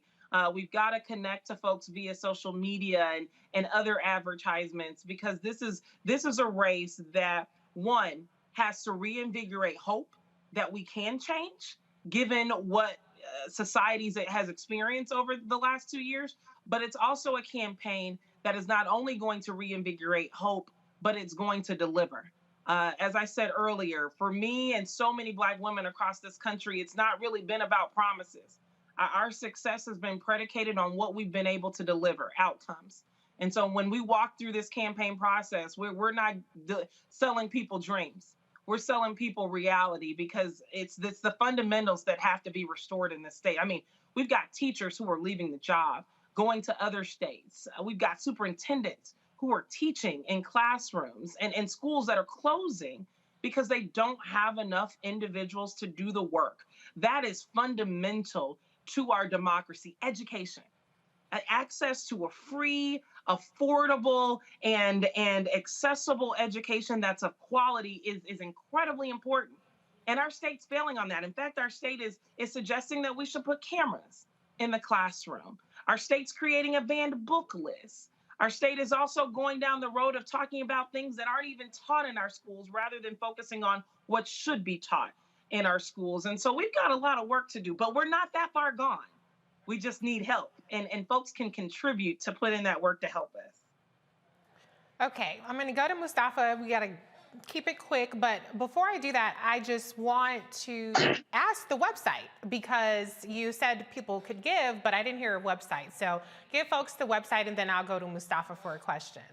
DejearForIowa.com is our website. And spell that out for the folks. DEJEAR, spell out for Iowa.com. Okay. Mustafa, your question for Deidre. There's a lot of fantastic folks in Iowa. It's cold there, but I've seen some of the great folks and spent time there. My question for you is this. When you're elected governor, a number of the dollars that are part of the bipartisan infrastructure bill will be flowing year after year into Iowa and, of course, other places. How will you as governor actually utilize those to make real change happen? Excellent question, and I'll be brief. I mean, we have one lone state representative, Congresswoman Cindy Axne, that has been advocating a great deal to get resources in this state alongside the Biden administration, and we've gotten over $500 million thus far. And I think what's incredibly important is that this state has a partner that's not only willing to take those resources and put them to work, but unfortunately, we have a governor that sent resources back. nearly $100 million back to the Biden administration. And so we got to put those resources to work on climate, on infrastructure, on our schools, because Iowa needs those resources in order for us to grow. And I intend on being a true partner there to make sure that we're using those resources equitably and ensuring they're meeting the population's needs. Thank you, Deidre. You've given us so much to chew on, and I hope that you get more support. The website again is DeJear for Iowa. Say that one more time. DeJearForIowa.com, DEJEAR for Iowa. Okay, thank you. And you have to keep us posted on how your campaign goes on Roland Martin Unfiltered. Absolutely. It was so good to spend time with you, Reese. And thanks to the panel for the questions. Thank you. Okay, you're watching Roland Martin Unfiltered on the Black Star Network. We'll be right back. Folks, Black Star Network is here.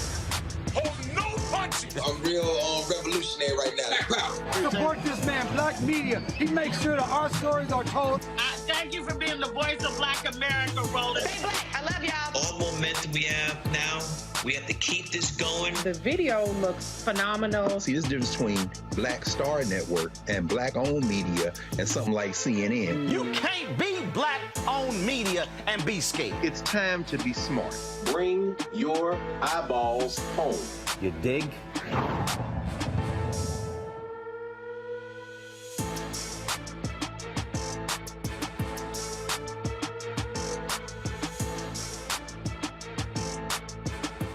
This is Diala Riddle. What's up, y'all? I'm Will Packer. I'm Chrisette Michelle. Hi, I'm Chaley Rose, and you're watching Roland Martin Unfiltered.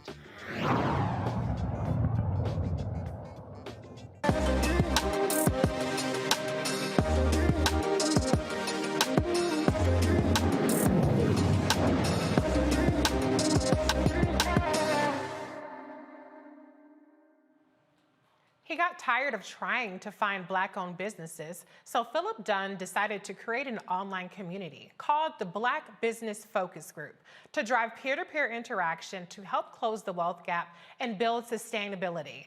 Since it began in 2015, members of BBFG have circulated more than $2 million with Black-owned businesses.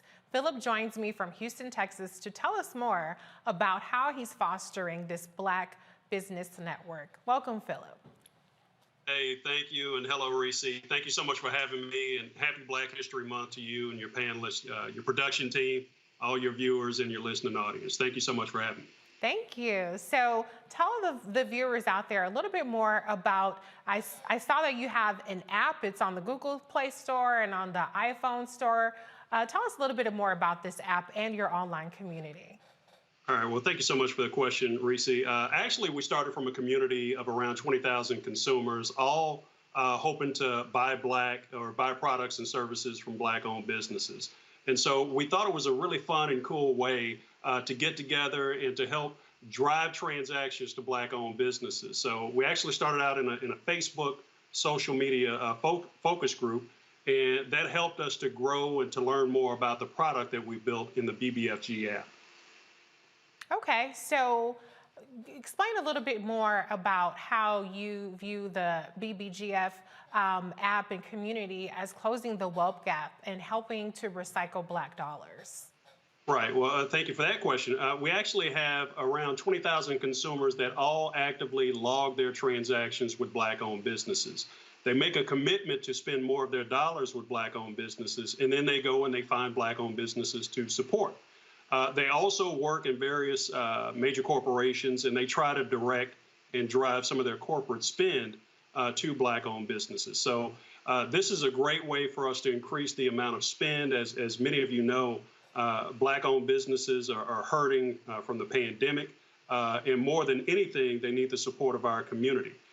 So I happen to believe that the greatest stimulus package that Black-owned businesses can receive is the support from the Black community in spending upwards of $1.3 trillion to possibly $1.8 trillion with Black-owned businesses. Absolutely, and we know the statistics around recycling Black dollars, and in our communities, Black dollars only circulate within our community for hours, as opposed to other races where it can go on for days. And so something like this is definitely transformative and really helping to close that gap. Talk a little bit more about the peer-to-peer aspect of this app in this community. Sure. In our community, every single month, we have over 200, 300 requests for products and services from various Black-owned businesses across the United States, whether that's brick and mortar products or online products and services. We have folks that are actively and aggressively seeking out these products and services every single month. When they can't find them from various directories that have been created for Black-owned businesses, they come to our community and they ask the community, hey, where can I find someone who provides a product in this category? Or where can I find someone who provides this type of service? We've had folks come and find doctors in our group, had folks come and find lawyers and accountants in our group, folks to do their taxes, folks to cut their lawns. So this is the type of peer-to-peer activity that we need to see in our community, not just relying on directories to find Black-owned businesses. And so many of us are old enough to remember the Montgomery bus boycott. That wasn't driven by technology. That was driven by the Black community talking to each other and helping each other to find transportation across town, out of town, to work, to the grocery store. In many ways, we created the first rideshare system just by talking to one another. So now imagine what we can do today with this type of technology in the BBFG, where if you make a commitment to buy Black a certain number of times per month and you actually go out and do it, imagine the number of transactions that we increase that are flowing into our businesses. The revenues increase, the wealth increases for those business owners, and then ultimately for our overall community. Absolutely. So I know the answer to this question, but I got to ask for the viewers. How much does this cost? Because it sounds all good and mighty and everybody's down for the people, but how much does it cost? Well, it's a great question, Reese, and I definitely appreciate that. This is an absolutely free app for those folks that want to use and want to log their transactions and hold themselves accountable. It costs you nothing to go in and log your transactions with Black-owned businesses at the BBFG. You do this, and you might even in the future, we might even be able to reward some of our consumers who are actively and aggressively going out and finding value in the Black community. So this is a free app to use. Of course, it's subject to your data plan or whatever you have on your phone, but it's certainly free for all of our consumers to use this app. Now, is it the same entry point for consumers versus Black businesses, or do they have a different process they have to go through to, network with in terms of their business? Well, right now I'm really focused in on consumer behavior. I think that our community, we really need to focus in on trying to close this wealth gap that's taking place. Our businesses have enough platforms that they can use and leverage to advertise on, to reach our audience. But there are some opportunities coming up in the future for Black businesses and some of our allies to advertise to our audience. So want to make sure that folks understand this is for consumers to go in, log their transactions with Black-owned businesses, hold themselves accountable, and everyone take their own personal responsibility for helping to close the wealth gap, because we know we can't rely on others to do it for us. Absolutely. Okay, I'm going to go to the panel. Mustafa, question. Yeah, well, thank you, brother, for this. I'm curious, BBFG, is there an educational component for folks who move into this space with you all? And if so, what does that look like? Well, out of the 20,000 consumers that we have, many of them offer classes in financial literacy. Many of them offer classes in business readiness. So we have different folks that offer certain components. We do not have a structured educational program at the moment, but we do rely on our community to help educate the folks that are coming in looking for that type of information. So each one teach one in the BBFG right now. Demario, a question for Philip. Absolutely, Philip. Nice to talk to you. I'm from Tulsa. Black Wall Street represent the last 3 living survivors of the Tulsa Race Massacre. And what you're talking about reminds me of the beauty and the power of Greenwood. Here in Tulsa, the black dollar circulated 36 to 100 times before it left the community. And they created Greenwood by the same model that you're talking about. Number one, a freedom mind state, a mind state of saying we're going to work together. Number two, ownership, which you're talking about people coming in and owning things in the Black community. And number three, innovation and wealth concentration. So this really speaks to me. It speaks to my organization, Justice for Greenwood. Greenwood. I'm so excited. How is the easiest way for organizations like myself, my organization, Justice for Greenwood, to connect with your organization to help further this mission, this important mission of eradicating the wealth gap in our community? Thank you so much for sharing your history and where you're from. Tulsa, of course, Greenwood was very inspirational in the development of the BBFG and the Black Business Focus Group, which is an online community of folks that are, spread across the United States. But I would be remiss if I didn't talk a little bit about Greenwood and acknowledge that as one of the inspirational moments and inspirational places that fed into the BBFG. Now, if folks, organizations want to connect with the Black Business Focus Group, go to the blackbusinessfocusgroup.com and then also sign up for our newsletter. And then I will also share my information with the production team as well, so that I can connect with those organizations where we share the same mission and the same vision.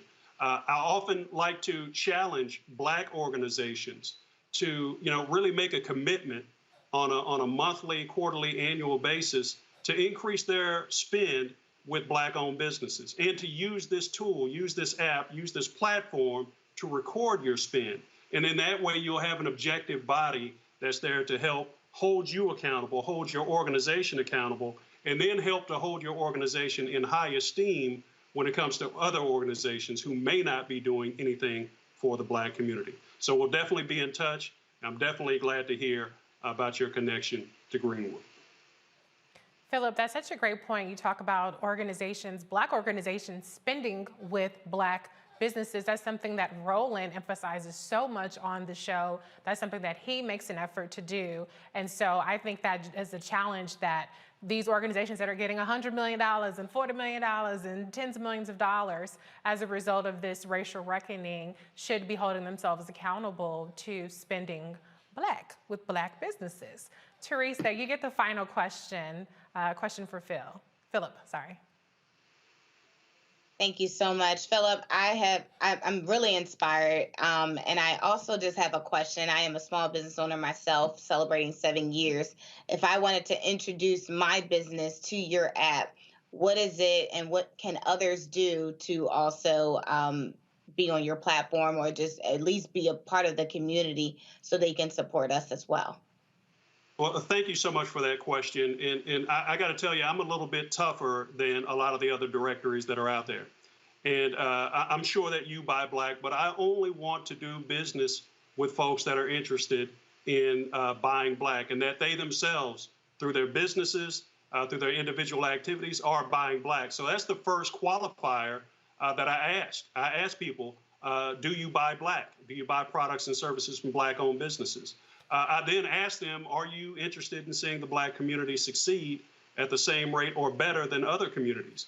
And if the answer to those questions is yes, then I will definitely be more than happy to present you to our more than 20,000 consumers, more than 10,000 followers across different social media platforms, and then more as we grow.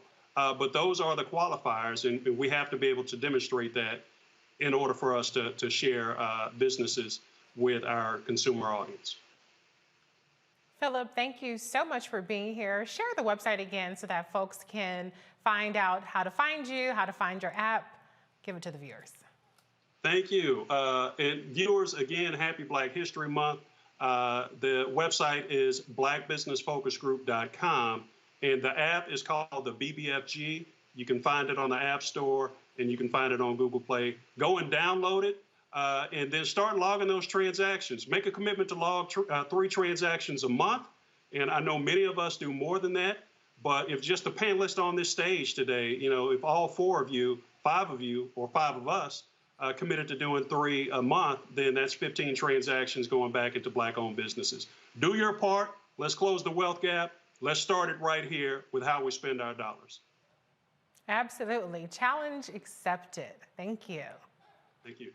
Before we go, here's a reminder for you, HBCU juniors or seniors, time is running out for you to apply for that scholarship from Roland and McDonald's. If you attend an HBCU and Thurgood Marshall College Fund member institution, you can submit your application for the chance to receive a $15,000 scholarship. The deadline is February 28th. Go to tmcf.org for details on how to apply. Now, in addition to the free money, scholarship recipients will also have the opportunity to engage with McDonald's executives working within their respective fields of study. Well, that does it for us here at Roland Martin Unfiltered. I want to thank my panel, Mustafa Santiago, Ali, Teresa Lundy, Demario Solomon Simmons had to run. Thank you, and all of tonight's guests. And a big thank you for joining us here on Roland Martin Unfiltered, streaming on the Black Star Network. I'm Reese Colbert filling in. If you haven't done it yet, download the Black Star Network on all your devices. If you would like to help support us so we can continue bringing you the stories that matter to us, Cash App is Cash App, Roland Martin Unfiltered, RM Unfiltered. PayPal me is /RM Unfiltered, Venmo RM Unfiltered, Zelle Roland at RolandSMartin.com. I'm Reese Colbert. Ray Baker will be back tomorrow. We'll be holding it down with Roland in Liberia for its bicentennial celebrations.